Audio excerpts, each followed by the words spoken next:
In the end, the strong will filter out the weak. The distance between life and death is measured by suffering. Nothing like cold steel on a hot day. Rings moving, run, run, run.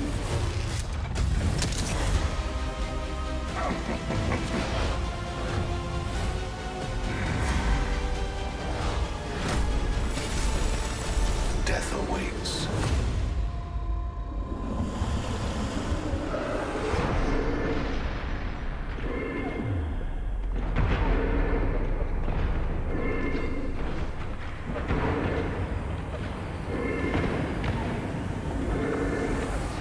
This was an inevitable outcome.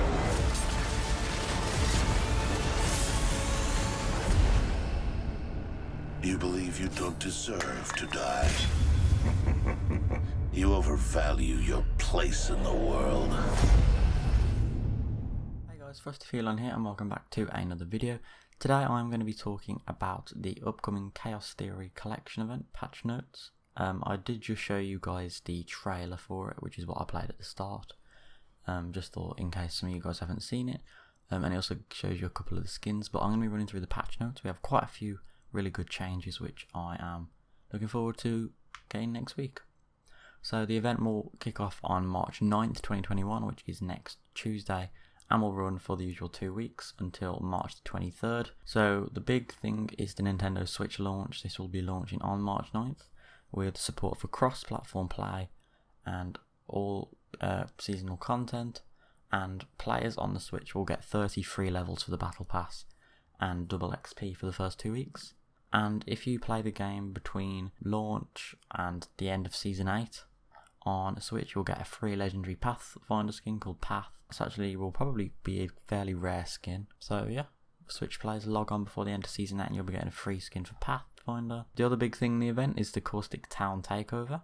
So this will be called Caustic Treatment, and it will be replacing Water Treatment on Kings Canyon, and it's described as a dominant mousetrap with lots of high quality loot that beckons all legends who seek the glorious cheese. And it says Caustic or legends can drain toxic liquid from the centre of the facility, and doing this will temporarily grant access to 4 gold loot items locked in cages, but players must be quick as greed can be deadly.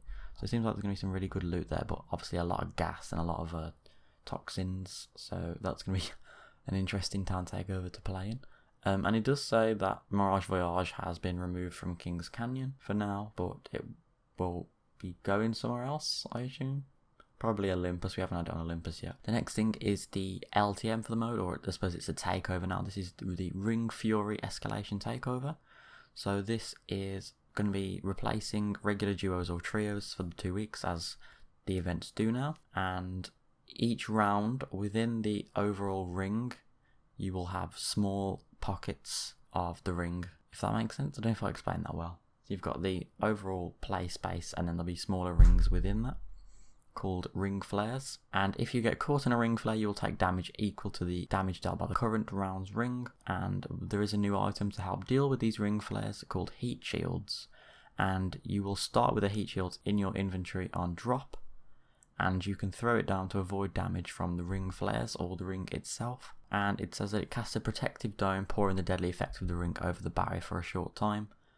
And when you're inside the dome, you actually use healing items 50% quicker, and the speed of revives is also increased by 25%. This is only given by heat shields that have been activated by the ring, so you can't get those bonuses in the safe zone. But this will help with those fights where you need to stay in the ring a little bit longer, and if your teammate goes down in the ring. Yeah, I think this is a really good item. And it does say after the Ring Fury Escalation Takeover concludes, the heat shield will remain in the game as general ground loot. And with these new heat shields, we also have a survival slot. So this will not take, so the heat shield will not take up one of your normal inventory slots. It will be in its own slot called the survival slot. You can also have mobile respawn beacons in there. So you don't have to waste your inventory space now. You can always carry a heat shield or a mobile respawn beacon. On the picture it looks like you can stack them, so I assume you can have 2. I don't know if it's one mobile respawn and one heat shield, or if it has to be 2 of each, but it does look like you can stack them. So it's definitely worth picking one of them up now. And the survival slot will still be in the game after the LTM ends, which is good. Should encourage more players to take those mobile respawn beacons. And this is also a new type of... it's still a takeover, but they're calling it an Escalation Takeover, which means that every few days during the event, we're going to turn some knobs to crank up the prevalence, timing, and size of ring flares. So by the end of the event, you can expect 5 different stages of escalation. So that will help the LTM to keep changing and stay fresh for the 2 weeks that the event will last. Another big change is no-fill matchmaking. So I'm sure you guys know how this works, but you can go into duos or trios and you can uncheck the fill teammates box and then you'll be put in by yourself. So if you don't like playing with your team, please use this option. And they do say that some things you might want to use it for are to focus on completing certain daily and weekly challenges, to warm up, drop out and get into lots of fights, to challenge yourself and see if you can win a round of duos or trios alone, to experience the latest lore teaser on your own, and to explore the map and experiment with characters you haven't tried before. So it does say there are some limitations because they don't want it to greatly disrupt the experience or pacing of the game. So you can only have up to 6 no-fill players in any match, and you can't no-fill in ranked. I don't know if I'll be using this much, but solo players, this might be something for you guys to play sometimes. Onto the cosmetics, we have the free reward track first. This time we'll be getting a legendary Kraber and Eva 8 skin. And it looks like we also have a rare Horizon and some charms and also some trackers. I assume one tracker set will be for Caustic and the other one we don't really know. I personally hope it's for Horizon because I don't think she has a tracker set yet. But it could also be for Fuse or someone like that. But definitely one is probably going to be for Caustic, which is good because I do need a tracker set for him. As always, there are 24 themed event limited cosmetics that you can buy. A couple of them are going to be shown on screen in the video. We've got a Revenant, we've got Gibby, Loba, Pathfinder, Mastiff, Spitfire, and then there is a Caustic, a Crypto, and a Rampart. I believe that's all, but I can't remember. We also have the Bangalore Heirloom, and it looks really, really nice actually. I'm sure my Bangalore players are going to be happy with that one. There's a lot of animations. They seem to be getting a lot more detailed each time, which is really, really good to see. But you will be able to get that for unlocking all 24 items in the event. Or if you have your heirloom shard, you can wait until the event ends and then pick it up from the heirloom store, as you can with the other heirlooms. Just to clarify, the crafting costs for the skins is back to normal. The half price was only for the anniversary event. And I'm going to move on to the legend changes. So Caustic has had a nerf. His Nox gas grenade has had its cooldown increased from 2.5 minutes to 3.5 minutes. And his Nox gas damages at a flat rate of 5 HP per tick instead of ramping up from 6 HP to 12 HP. Caustic did need a nerf in my opinion. He's a very prominent and dominant character. But it's Caustic. I'm sure he will still be quite useful. Pathfinder has had low profile removed. Absolutely agree with this change. Hopefully we should see the Pathfinder mains going back to their character now, because I did feel quite sorry for you guys. Yeah, he has had that removed. Gibby has had 15% faster heal item usage while in Dome of Protection removed, so Gibby no longer has fast heals. He did need a nerf, so this is a good step.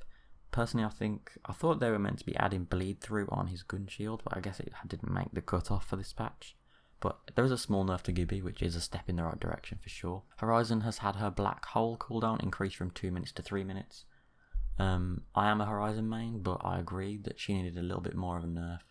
I think she's in an okay place now. I hope they don't give her the Wraith treatment. But yeah, a somewhat significant nerf to Horizon's ultimate. Revenant has had a small buff to his silence. Revenant's silence now disables Mirage's cloaked revive and respawn, as well as Octane's swift mend. So Octane will not be able to regen his health passively while silenced by Revenant. Watson has a really, really cool change here. Watson now has passive shield regen at 0.5 HP per second. So that's half of Octane's current health regenerate. So it's like Octane's passive, but for shields with Watson. So that really goes with her character design, and that's a really nice buff. I like that. Rampart then, explosives damage her amped cover normally instead of inflicting 200 damage, and explosives damage Sheila normally instead of inflicting 175 damage. So I think there was some glitches, and especially with Fuse, he could just throw his knuckle cluster and it destroyed all of the amped covers. Like, it wasn't doing the right amount of damage, but that has been fixed now, so that should be nice for you ramp up players. For the weapon optics, all gold, AR and LMG default optics have been updated to the 2x bruiser. This is much better than the, I think it was the 1-2 hollow that was on there before. This is much better. I'm really glad with this. A Mastiff nerf, which is definitely needed. I don't think I need to say that. The pellet damage has been decreased from 13 to 11, but the fire rate has been increased from 1 to 1.1. But that's definitely overall a net nerf to the Mastiff, and hopefully it will not be such a dominant weapon now. I've never really liked the Mastiff, but there's no arguing that it was definitely broken. The Wingman has actually had a small nerf, so there's +1 bullet to every mag size, including the base. So that's really good to see. I personally, the Wingman is one of my favourite weapons, and I feel like it is a little bit overshadowed now by some of the other sort of semi-auto type weapons, so really happy to see that buff. And the Hemlock has had a small nerf, increased hipfire spread. We have some quality of life changes, so there'll be a higher quality of loot across King's Canyon, and so the wooden shacks across the map should have a little bit more loot and higher quality. Spotted Lake has been reduced to medium from high. Crash Site has redistributed the loot in the area slightly, and Caustic treatment has more loot than water treatment, so the new takeover, and it is high quality. So there'll be a lot of high quality loot at Caustic treatment. With the guns that have fully locked attachment slots, like fully kitted gold weapons and most crate weapons, you can now remove the optic and replace it with a different sight. So that's the care package, heirloom weapons and the gold weapons. You can change the sight, which is really, really good. I'll definitely pick, because a lot of the time I wouldn't pick them up, like the longbow for example. I hate that sight, so this is really, really good. The only one that you can't change it on is the Kraber, which makes sense. The assists have been added to the in-game HUD next to kills. This is obviously unranked, it was already in ranked. Assists and knocks have been added to your squad's banners and will show at the end of a match. Club names now appear on match summary and champion screen if all players are part of the same club. Items will no longer stick to the crafting replicator when dropped on the replicator, and you can now see badge progress. You can also ping your death box while respawning, so you can get your loot easier. And if someone's reviving with a gold backpack, there is now a crackle of energy corresponding to the colour armour that they have. So if they've got a purple shield, they'll kind of crackle with purple energy, so you know that they're going to get up with that gold backpack, so that might encourage you to push a little bit more. Kind of a quality of life thing. And then we have a couple of other stuff and some bug fixes. I'm not going to get into the bug fixes because there's quite a few, but those are the overall most significant changes for this event. I am super excited for it. Let me know what you guys are most excited for in this event. Will you be picking up any of the skins? I will be picking up the Loba skin for sure, as I am a Loba main, and if you guys want me to do a showcase with her new skin like I did with her self-reflection and crystalline perfection skins, I'll be happy to do that, because I know it helps a couple of you guys decide if you want to pick it up or not. And bear in mind that Loba should be getting some buffs in Season 9. Actually, I wanted to talk about that. I mentioned that Loba should be getting a tactical buff quite soon. It didn't make the cut off for this patch, which is, honestly, in my opinion, shouldn't have happened. She should have got it this patch. We've been waiting since Season 5 for a tactical buff. But they said that there's a good chance of it making Season 9. So bear that in mind. Maybe you might start playing Loba when she's got a buff, and so now's a chance for you to get a skin for her. With that said, hopefully you have enjoyed this video, and I'll see you guys in my next video. Bye guys.